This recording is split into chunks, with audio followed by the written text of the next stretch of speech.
Hi there guys, welcome back. This is Kishore here, founder and CEO of STRATEGIST. So இந்த வீடியோவில் நம்ம என்ன பார்க்க போறோம்னு பார்த்தீங்கன்னா நம்மளோட கோல்டு ரிவ்யூ அண்ட் ப்ரிவ்யூ தான் பார்க்க போகிறோம். ஸோ இப்போ கோல்டு எப்படி இருக்குன்னு பார்க்கலாம். இப்போ கோல்டு மார்க்கெட் பார்த்தீங்கன்னா நமக்கு அரௌண்ட் 4580 அந்த ரேஞ்சில் வந்து மார்க்கெட் ட்ரேட் ஆகிட்டு இருக்கு. அண்ட் இப்போ நம்ம லாஸ்ட் கோல்டு ரிவ்யூ ப்ரிவ்யூவில் போகும்போது சொல்லியிருந்தேன் மார்க்கெட் வந்து ஒரு ரெசிஸ்டன்ஸ் ஹிட் பண்ணிட்டு ஒரு கரெக்ஷன் வரதுக்கான பாசிபிலிட்டிஸ் இருக்குன்ட்டு. ஸோ இப்போ அதே மாதிரி தான் 4700 ரேஞ்ச் டாலர்ஸ் வந்து ஹிட் ஆகிட்டு இப்போ அரௌண்ட் 4581 கிட்டத்தட்ட ஒரு $120 கீழே இறங்கிருக்கு. ஸோ இது இப்போ என்ன பேட்டர்னில் இருக்குது, நெக்ஸ்ட் என்ன நடக்கும், அடுத்த சப்போர்ட்ஸ் அண்ட் ரெசிஸ்டன்ஸ் எங்கே இருக்குன்றதான் ஃபுல்லாக பார்த்துலாம். இப்போ நீங்கள் லோவர் டைம் ஃப்ரேமில் பார்த்தீங்கன்னு வச்சுக்கோங்களேன், இன்னும் கொஞ்சம் நமக்கு கிளாரிட்டி கிடைக்கும். இப்போ லோவர் டைம் ஃப்ரேமில் இப்போ நார்மலாக பார்க்குறவங்களுக்கு என்ன தெரியும்னா மார்க்கெட் கீழே வந்துட்டு இருக்குன்னு தான் தெரியுமே தவிர ஆனால் என்ன பேட்டர்னில் வந்துட்டு இருக்குன்னு தெரியாது. ஸோ அப்போ இது பேட்டர்னாக ஃபார்மேஷன் எப்படி போயிட்டு இருக்குன்னு பார்த்தீங்கன்னா இப்போ தெரியும். ஸோ இப்போ இதை பார்த்தீங்கன்னாலும் தெரியும் market has formed a channel.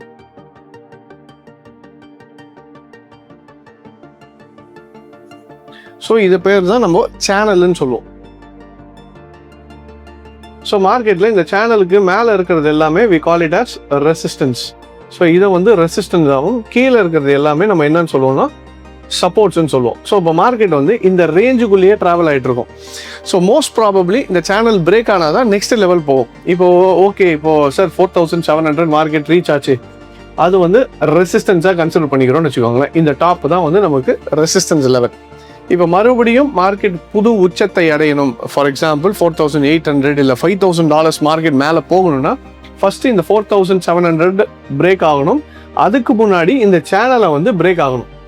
அப்போ சேனல் பிரேக்கிங் பாயிண்ட்னு ஒரு இடம் இருக்கும். ஸோ இந்த சேனல் பிரேக் ஆகிறதுக்கான ஒரு பாயிண்ட் இருக்கும். ஸோ இந்த சேனல் பிரேக் ஆச்சுன்னா அடுத்தது ஃபர்ஸ்டே நம்ம எதிர்பார்க்கறது என்னன்னு பார்த்தீங்கன்னா 4700 தான் அடுத்த லெவல் ஆஃப் ஹாரிசான்டல் ரெசிஸ்டன்ஸாக இருக்கும். இல்லை மார்க்கெட் இது மேலே உடைக்க முடியல, இப்படியே போயிட்டு திருப்பி கீழே ஸ்டார்ட் ஆச்சுன்னா அடுத்தடுத்த சப்போர்ட் லெவல்ஸ். அப்போ இப்போ இதுக்கு முன்னாடி இந்த இடம் பார்த்தீங்கன்னா நல்ல ஸ்ட்ராங் ரிஜெக்ஷன் கேண்டல் கொடுத்துருக்கு. மார்க்கெட் வந்து கீழே வந்துட்டு இந்த ரிஜெக்ஷன் கேண்டல் என்னது அப்படின்னு பார்த்தீங்கன்னா, so sellers where trying to dominate. இப்போ இந்த ரிஜெக்ஷன் எதுக்கு வந்திருக்கு, கீழே இந்த விக்கு வந்திருக்கு பார்த்தீங்களா ஒரு கோடு மாதிரி, இது என்னன்னா ரிஜெக்ஷன் கேண்டல். ஸோ அப்போ ரிஜெக்ட் என்னன்னா செல்லர்ஸ் வந்து டாமினேட் பண்ண ட்ரை பண்ணியிருக்காங்க. ஆனாலும் மார்க்கெட்டால் என்ன பண்ண முடியல, திருப்பி பையர்ஸ் டு கண்ட்ரோல். ஆனால் ஃபைனலாக என்ன ஆச்சு, பையர்ஸ் கண்ட்ரோல் எடுத்து மார்க்கெட் மேலே போயிடுச்சு. இதுக்கு முக்கியமான ரீசன் என்னன்னா, இது இந்த இடத்துல வந்து ரீசன் என்னன்னா, இதுக்கு முன்னாடி இப்போ இது பார்த்தீங்கன்னா தெரியும், இதுக்கு முன்னாடி இந்த இடம் எல்லாமே என்னவா இருந்துச்சு, நமக்கு ரெசிஸ்டன்ஸா ஆக்ட் பண்ணிட்டு இருந்துச்சு. கரெக்டுங்களா? இப்போ ஒரு வாட்டியும் மார்க்கெட் என்ன ஆச்சு, இந்த இடம் வரும்போதெல்லாம் பையர்ஸ் வந்து டாமினேட் பண்ண ட்ரை பண்றாங்க, பிரேக் பண்ண ட்ரை பண்றாங்க, ஆனா செல்லர்ஸ் வேர் இன் கண்ட்ரோல். இப்போ அதே இதுவே பிரேக் ஆகிட்ட பிறகு மறுபடியும் வந்து செல்லர்ஸ் இதை பிரேக் பண்ண ட்ரை பண்றாங்க, ஆனா செல்லர்ஸால பிரேக் பண்ண முடியல. ஏன்னா ஃபுல் மார்க்கெட் என்ன ஆயிடுச்சு, ஃபோர்ஸ்ல வந்துட்டு பிரேக் அவுட்டுக்கு ரீடெஸ்ட் மட்டும் கொடுத்துட்டு திருப்பி ஸ்டார்ட் டு மூவ். அப்போ இப்போ திருப்பி எங்க வரும்னு பாத்தீங்கன்னா, ஒருவேளை இந்த சேனல் பிரேக் ஆச்சுன்னா இந்த ரிஜெக்ஷன் பாயிண்ட்ல தான் வந்து எல்லாருமே மீட் பண்ணுவாங்க. ஸோ இதுதான் முக்கியமான பாயிண்டா இருக்கும். ஸோ இந்த ரிஜெக்ஷன் பாயிண்ட் தான், இதுதான் இதுக்கு முன்னாடி ரெசிஸ்டன்ஸா ஆக்ட் பண்ணது, இந்த இடத்துல சப்போர்ட்டா ஆக்ட் பண்ணது, மறுபடியும் இந்த இடத்துல என்ன ஆக்ட் பண்ணும், உங்களுக்கு சப்போர்ட்டா ஆக்ட் பண்ணும். அப்போ அந்த சப்போர்ட் லெவல் எங்க இருக்குன்னு பாத்தீங்கன்னா, இட் இஸ் அரௌண்ட் $4460. ஸோ அப்போ அந்த ரிஜெக்ஷன் லெவல்ன்றது $4460 கிட்ட வந்து ட்ரேட் ஆகும். ஸோ அப்போ இங்க இருந்து பார்த்தீங்கன்னா கிட்டத்தட்ட ஒரு $120. அப்போ நம்ம ஊர் காசுக்கு எவ்வளோ வரலான்னு பார்த்தீங்கன்னா, இன்னைக்கு 17,700 வந்து INRல ட்ரேட் ஆகிட்டு இருக்கு. ஸோ ஒரு வேற 100 பாயிண்ட் கீழே விழுந்துச்சுன்னா, 120 பாயிண்ட் நம்ம எக்ஸ்பெக்ட் பண்ற மாதிரி கீழே வந்ததுனால் again gold can come back to 14,200 அந்த ரேஞ்ச். ஒரு $500 வரைக்கும் உங்களுக்கு என்ன ஆகலாம், மறுபடியும் கீழே இறங்கும். ஸோ அப்போ கோல்டு வந்து இந்த சேனல் வந்து பிரேக் ஆகிறது தான் முக்கியமான பாயிண்ட். அப்போது இந்த ட்ரெண்டோட டைரக்ஷன் இப்போ மேலே போதா கீழே போதான்றது சேனல் பிரேக் அவுட்டுக்கு அப்புறம் டிசைட் பண்ணுறது இட் இஸ் பெட்டர். இப்போது ஒரு ட்ரேடராக இருக்கவங்க என்ன பண்ணலாம்னா, சேனலுக்குள்ளே இருக்க வரைக்கும், ஏன்னா சேனல் ட்ரேட் பண்ணுறவங்களுக்கு தெரியும் மார்க்கெட் நார்மலாகவே என்ன பண்ணும், கீழே இருந்தால் மேலே, மேலே இருந்தால் கீழே, இதுதான் நார்மல் சேனலோட ஒரு ரூல்ஸு. ஸோ அப்போ கீழே இருக்கும்போது பை பண்ணுறதும் மேலே இருக்கும்போது செல் பண்ணுறதுன்றது காமனாக ட்ரேட் பண்ணுறதுக்கு ட்ரேடர்ஸுக்கு தெரியும். பட் இருந்தாலும் அந்த சேனலில் இந்த இடத்துல பிரேக் ஆகுமா இல்லையா, ட்ரெண்ட் ரிவர்ஸ் ஆக போதான்றது ட்ரெண்ட் ரிவர்சல் கான்செப்டோட சேர்த்து பண்ணீங்கன்னா it will be better.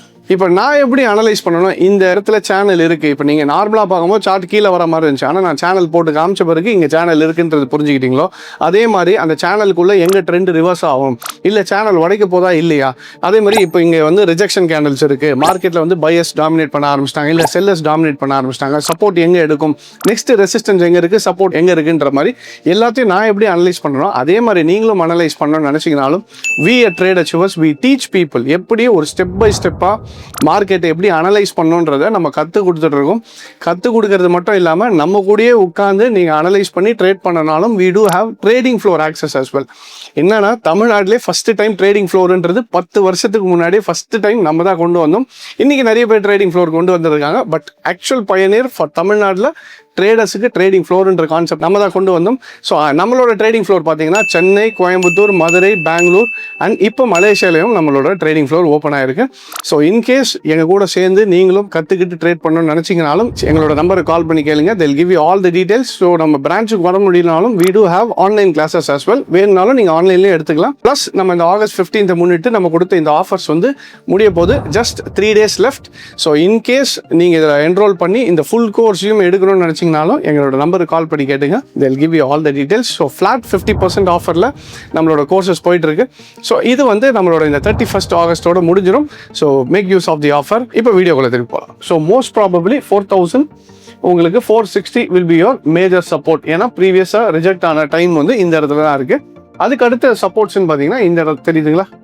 So இந்த இடம் எல்லாமே என்ன இருக்கு, மறுபடியும் மார்க்கெட் வந்து பிரேக் பண்ண முடியாமல் சப்போர்ட்டாக எடுத்திருக்கு. So that is around $4,300. So first வந்து மார்க்கெட் கீழே பிரேக் ஆகணும். இந்த சேனல் கீழே பிரேக் ஆச்சுன்னா அடுத்த சப்போர்ட் 4460, அதையும் பிரேக் ஆச்சுன்னா 4300 will be our next support. இல்லை மார்க்கெட் மேலே பிரேக் ஆகுதுனால் ஃபஸ்ட்டு ரெசிஸ்டன்ஸ் 4700 இருக்கும், அடுத்தது 4900 to $5,000. ஸோ இது வந்து ரெசிஸ்டன்ஸ் 2ன்ற மாதிரி ஃபிக்ஸ் பண்ணிக்கோங்க. ஸோ கோல்டோட மார்க்கெட் இப்போதைக்கு சேனலில் போயிட்டுருக்கு. சேனல் பிரேக் ஆகிடுச்சுன்னா நெக்ஸ்ட் ட்ரெண்ட் கண்டினியூஷன்ன்றது பார்க்கலாம். ஸோ மார்க்கெட் மேலே ஏறினதுக்கு கண்டிப்பாக ஒரு ரிஜெக்ஷன் நார்மலாகவே கொடுக்கும். என்னன்னா இப்போ ஒரு மார்க்கெட் வந்து கீழேருந்து மேலே ஏறுதுன்னா மேலேருந்து வர்றது வந்து இந்த கரெக்ஷன் ஃபேஸ். இப்போ கோல்டு இருக்கிறது வந்து இந்த கரெக்ஷன் ஃபேஸில் தான் இருக்குது. ஸோ கரெக்ஷன் எவ்வளோ தூரம் வரும்ன்றது தான் இப்போ நம்மளோட expectation. So first level, second லெவல்ன்றது இந்த லெவல்ஸ் இருக்குது. ஸோ வரக்கூடிய நாட்களில் இது எப்படி ப்ராக்ரஸ் ஆகுதுன்றதை பார்க்கலாம். ஸோ இப்போதைக்கு இதுதான் லெவல்ஸ். பட் இப்போ எல்லாரோட கேள்வி என்னன்னா, சார் மறுபடியும் 12,000 வருமா 10,000 வருமான்ற மாதிரி கேட்டுட்ருக்கீங்க. அதுக்கான விடை வந்து நமக்கு இங்கே பிரேக் ஆக தான் சொல்ல முடியும். எடுத்தோடனே இது 10,000 போய்டுன்றதை நம்ம எக்ஸ்பெக்ட் பண்ண முடியாது. First thing is let it break. இப்போ இது கரெக்ஷனாக இருக்கிறது ட்ரெண்டாக மாறுமா? ஏன்னா இப்போ இங்கே பார்த்தீங்கன்னா உங்களுக்கு இது, ஆனால் ஹையர் டைம் ஃப்ரேமில் பார்க்கும்போது இப்போ மார்க்கெட் வந்து நல்ல ஒரு மொமெண்டம் கொடுத்துச்சு. இது மொமெண்டம் கொடுத்ததுக்கு இப்போ இது வந்து ரிஜெக்ஷன் தான் ஆகிட்டு இருக்கு. இப்போ எப்படின்னு பார்த்தீங்கன்னா, இப்போ இந்த கேண்டல்ஸ்லாம் பார்த்தீங்கன்னா தெரியும், இது எல்லாமே ரிஜெக்ஷன் கேண்டல். அப்போ மார்க்கெட்டை வந்து மேலேயும் உடைக்க விடாத அளவுக்கு தடுத்துட்டு இருக்காங்க செல்லர்ஸும். ஸோ அப்போ இது வந்து இப்போ இப்படி போனதே நான் வரைஞ்சி கட்டுறேன், கீழே வந்திருக்கா, இப்போ மேலே ஏறப்போகுது, திருப்பி இப்படி வந்ததுனாலும் அப்போ இங்கேருந்து கீழே வந்தாலும் நம்ம எக்ஸ்பெக்ட் பண்ணுற அந்த 10,000 ரூபான்னு இருக்குது பார்த்தீங்களா, ஐஎன்ஆருக்கு 1 கிராம் தங்கம், அது கூட வரதுக்கான வாய்ப்பு இருக்குது. ஆனால் இது ரிஜெக்ஷன் ஆகி இங்கே ட்ரெண்ட் ரிவர்சல் ஆகணும். ஸோ ட்ரெண்ட் ரிவர்சல் ஆயிடுச்சுன்னா நம்ம கன்ஃபார்ம் பண்ணிடலாம். இன்னும் ட்ரெண்ட் ரிவர்சல் கொடுக்கல மார்க்கெட்டு. ஸோ அதுக்காக தான் நானும் வெயிட் பண்ணியிருக்கேன். ட்ரெண்ட் ரிவர்சல் மீன்ஸ் இந்த இண்டிகேட்டர் வச்சுலாம் பண்ணுறது இல்லை. நான் என்னோட ஸ்டடீஸில் ட்ரெண்ட் ரிவர்சல்னு ஒரு கான்செப்ட் வச்சுருக்கேன். அந்த கான்செப்ட் வச்சு நான் அனலைஸ் பண்ணி பார்க்கும்போது என்னோட தியரி படி இன்னும் ட்ரெண்ட் ரிவர்சல் ஆகலை. ஸோ ஒன்ஸ் ஆயிடுச்சுன்னா மார்க்கெட் வந்து கீழே வரும்ன்றது கன்ஃபார்ம் ஆயிடுச்சுன்னா இப்போ டெஃபினட்டாக உங்களுக்கு நான் அப்டேட் பண்ணுறேன். இல்லை மார்க்கெட் எப்படியும் மார்க்கெட் உடச்சி கீழே தான் வரப்போகுதுன்றது நமக்கு தெரியும். ஸோ அது வரும்போது டெஃபினட்டாக I will give you an update. All right. So I hope this video was useful and thank you very much for joining. Take care.